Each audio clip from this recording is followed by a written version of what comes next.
सभी साथियों को राम राम नमस्कार। इस वीडियो में बात करने वाले हैं सीआरपीएफ हेड कांस्टेबल मिनिस्ट्रियल और एएसआई स्टेनो की भर्ती के बारे में। और यहाँ पे ये वीडियो आपके लिए काफी ज्यादा महत्वपूर्ण रहेगी जिन बच्चों का भी एग्जामिनेशन निकल चुका है, यानी कि अगर आपका नाम 65,819 वाली लिस्ट में शामिल है तो ये वीडियो आपके लिए बहुत ज्यादा महत्वपूर्ण रहने वाली है, क्योंकि इस वीडियो में मैं आपको ये बताने वाला हूं कि फाइनल लिस्ट आपकी क्या रहेगी, कैसे चीजें बदलेंगी और ये आपके लिए जो अगली स्टेज होने वाली है वो कितनी महत्वपूर्ण रहने वाली है और किस तरीके से पूरा प्रोसेस चलेगा। कुल मिला के बहुत ही जरूरी इंफॉर्मेशन वीडियो में मिलेगी, तो वीडियो को लास्ट तक ध्यान से जरूर देख लेना।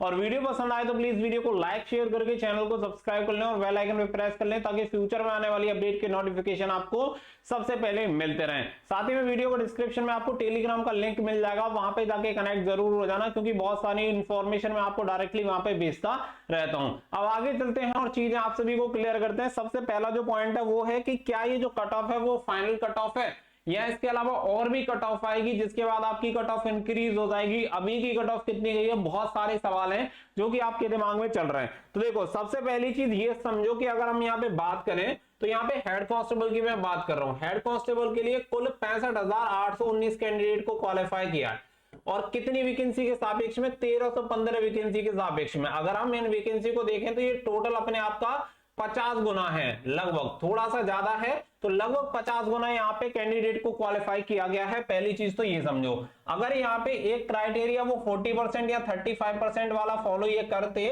तो यहाँ पे ये फिक्स 50% नहीं होता, ये क्राइटेरिया ऊपर आपका चला जाता। तो ये आप सभी को मैं क्लियर कर दूं कि ये जो कट ऑफ है वो मिनिमम क्वालिफाइंग मार्क्स पे तो नहीं लगाई है, उससे ऊपर आपकी कट ऑफ लगी है। जो भी ऊपर वाले 50 गुना कैंडिडेट, टॉप 50 गुना कैंडिडेट हैं, उन सभी कैंडिडेट को यहाँ पे शामिल कर लिया है कैटेगरी वाइज। तो यहाँ पे कैटेगरी वाइज आपकी 1315 जो वैकेंसी है उसके अकॉर्डिंग जिस जिस कैटेगरी में जितनी जितनी वैकेंसी है उसके हिसाब से 50 गुना कैंडिडेट यहाँ पे क्वालिफाई हुए हैं। तो मेन चीज तो आपके दिमाग में ये चीज क्लियर हो जानी चाहिए कि कट ऑफ का जो रगड़ा आपके दिमाग में चल रहा है कि कुछ बच्चों की, कुछ को लग रहा है कि मिनिमम क्वालिफाइंग पे गई है तो हमारे 50 नंबर आ रखे हैं तो हमारा क्वालिफाई क्यों नहीं हुआ। इसीलिए नहीं हुआ क्योंकि मिनिमम क्वालिफाइंग नंबर पे आपकी कट ऑफ गई नहीं है, आपकी कट ऑफ थोड़ी सी ऊपर लगी है। टॉप यहाँ पे 50 टाइम जो बच्चे हैं उन्हें क्वालिफाई कर दिया।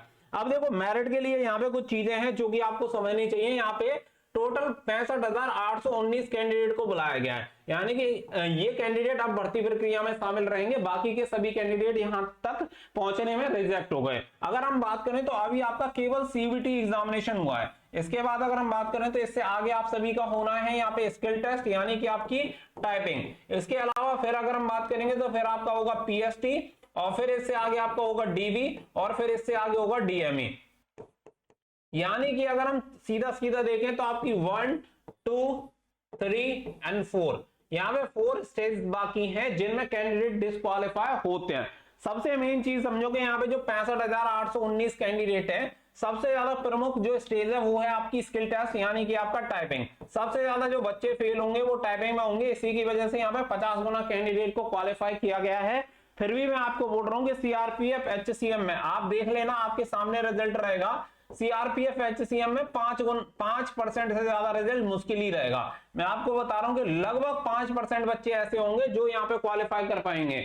अगर आप 65,819 का अगर यहाँ पे 5% निकालोगे तो लगभग 3290 यहाँ पे निकल के आता है। यानी कि हम ये मान सकते हैं कि 3290 ऐसे बच्चे होंगे जो कि टाइपिंग को क्वालिफाई करेंगे और जिनका पीएसटी होगा।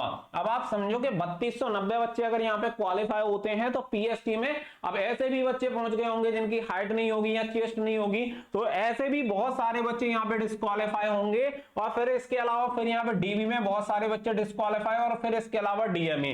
अब आप इतना समझ लो कि 1315 वैकेंसी है और 1315 वैकेंसी के लिए 3290 कैंडिडेट क्वालिफाई होते हैं और उसके बाद 3 स्टेज कंप्लीट करवानी हो तो मेरिट कैसे ऊपर जाएगी, आपकी मेरिट इंक्रीज नहीं होगी। मैं आपको सिर्फ एक चीज बोल रहा हूं, आपका जो गोल होना चाहिए वो होना चाहिए टाइपिंग। अगर आपने टाइपिंग क्वालिफाई कर ली तो आप ये समझो कि आपने नौकरी ले ली।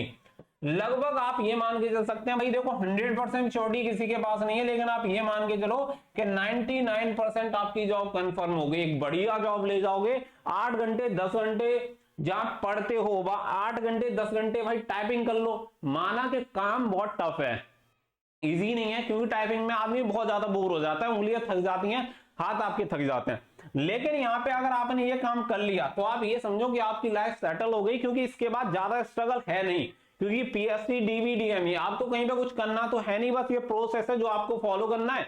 अगर आपकी हाइट चेस्ट वगैरह कंफर्म है कि भाई मेरी हाइट इतने सेंटीमीटर है जितनी मांगी गई है उस कैटेगरी में, बाकी का मेडिकल में मैं फिट हूं, मेरे पूरे डॉक्यूमेंट्स कंप्लीट हो, टाइपिंग आप क्वालिफाई कर लेते हैं, तो नौकरी आपसे कोई नहीं ले रहा। 3290 में से 1315 कैंडिडेट को क्वालिफाई करने के लिए मेरिट बढ़ना तो छोड़ो घटानी पड़ जाएगी। और देख लेना आप जब आपकी फाइनल मेरिट लिस्ट आएगी तो हो सकता है कि टोटल 1315 कैंडिडेट क्वालिफाई भी ना हो।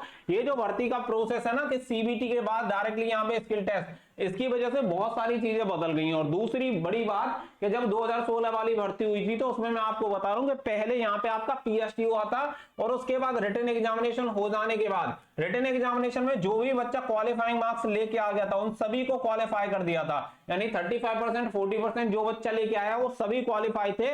उसके बाद भी पूरी वैकेंसी फिल नहीं हुई थी, आई थिंक 8-10 कुछ वैकेंसी खाली रह गई थी। तो अब इसी हिसाब से आप समझ लो कि 1315 वैकेंसी और 50 गुना कैंडिडेट को क्वालिफाई हुआ है। और जबकि अगर मैं बात करूं 2016 वाली भर्ती में मुझे लग रहा है 90-95 हजार के आसपास शायद कैंडिडेट क्वालिफाई हुए थे। उसके लिए मैंने एक वीडियो बनाई हुई है, उसमें जाके देख लेना, आपको सारी चीजें क्लियर हो जाएंगी। तो जो मेन चीज है वो है टाइपिंग।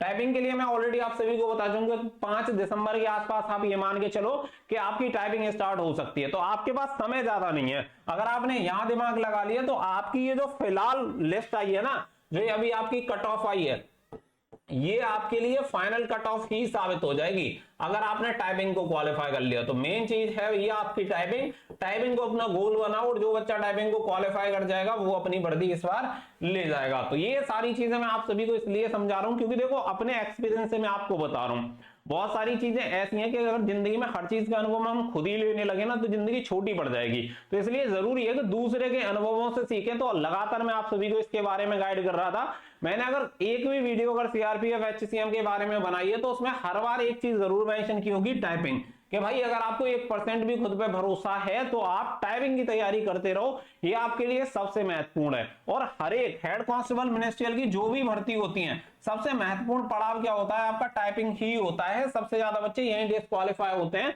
और सीआरपीएफ में डिडक्शन और भर्तियों की कंपैरेटिवली ज्यादा होते हैं, तो इसलिए ये औरों की तुलना में कठिन है।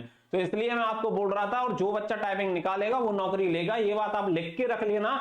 और आप सभी को आपकी टाइपिंग के लिए वेरी बेस्ट ऑफ लक। जो भी होगा जिस तरीके से मैं गाइड कर सकता हूं आपको करता रहूंगा, और फॉलो करना ना करना आपके ऊपर डिपेंड करता है, लेकिन हमारा सिर्फ और सिर्फ एक ही इंटेंशन है कि आपको ज्यादा से ज्यादा जल्दी से जल्दी सक्सेस मिल पाए।